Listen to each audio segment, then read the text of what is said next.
মধ্য শহরের নতুন ব্রিজের ঢালে যানজটের জন্য দায়ী করা হয় রাস্তার পাশের অবৈধ এই সিএনজি স্টেশনকে, যেটি সবসময় নিয়ন্ত্রণ করেন ক্ষমতাসীন প্রভাবশালীরা।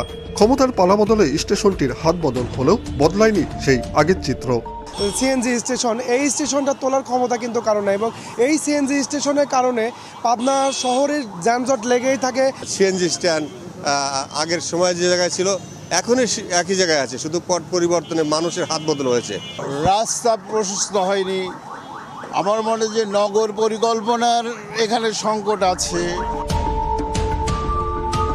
এমনকি অবৈধ স্টেশনের নিয়ন্ত্রকদের বিরুদ্ধে ব্যবস্থা নিতেও সাহস পায় না খোদ পৌর কর্তৃপক্ষ।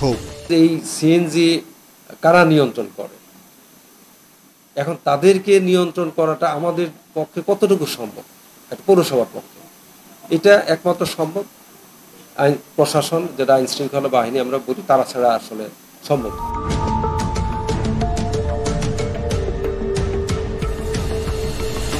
মধ্য শহরের প্রধান সড়কের পাশে পৌর কর্তৃপক্ষ নো পার্কিং জোন সাইনবোর্ড দিলেও কেউই সেসবের তোয়াক্কা করছেন না। অপরিকল্পিতভাবে গড়ে ওঠা অধিকাংশ বহুতল ভবন, অফিস আর মার্কেটে গাড়ি পার্কিংয়ের কোনো ব্যবস্থা না থাকায় প্রধান সড়কে যানজট প্রকট আকার ধারণ করেছে। যানজটে আমরা চলাফেরাই করতে পারি না, সাধারণ জনগণ খুব অস্বস্তিকর ভিতরে আমরা বসবাস করতেছি। পাবনার প্রধান সড়ক 4 লেন করার কথা ছিল, কিন্তু রাজনৈতিক সদিচ্ছার কারণে এই 4 লেন করা সম্ভব না হওয়ার কারণে প্রতিনিয়ত যানজট সৃষ্টি হচ্ছে এই প্রধান সড়কে। ফলে এই ভবনগুলোর সামনে যে সকল গাড়িগুলো আসেন, যেগুলো পার্কিং করা হয়, অধিকাংশ রাস্তার মাঝখানে ফুটপাতের উপরে পার্কিং করে। দখল হয়ে গেছে ফুটপাত, রাস্তার দুধারে গড়ে উঠেছে অবৈধ দোকানপাট, ফলে পথচারী চলাচল চরমভাবে বিঘ্নিত হচ্ছে। এই শহরের ফুটপাতগুলো এমনভাবে দখল হয়েছে, ফুটপাত দেখে মনে হবে না আপনার কোনটা ফুটপাত আর কোনটা রাস্তা।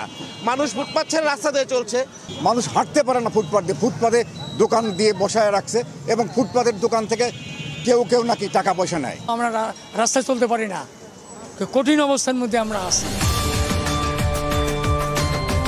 সড়ক ও জনপথ বিভাগের মতে যানজট নিরসনে বাস টার্মিনাল থেকে মধ্য শহর হয়ে গাছপাড়া পর্যন্ত সড়কটি 4 লেনে উন্নীত করার পরিকল্পনা থাকলেও জমি অধিগ্রহণ জটিলতায় ঝুলে আছে সে কাজ।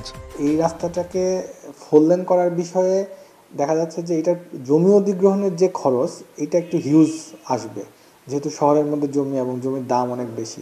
দেখা যাবে আমার প্রজেক্ট কস্ট যদি 900 কোটি টাকা হয়, এর মধ্যে 600 কোটি টাকায় আমার হয়তো জমি অধিগ্রহণ লেগে যাচ্ছে। আমাদের যে নেক্সট 10 ইয়ার প্ল্যান আছে, সেখানে এই প্রকল্পটাকে আমাদের দেওয়া আছে।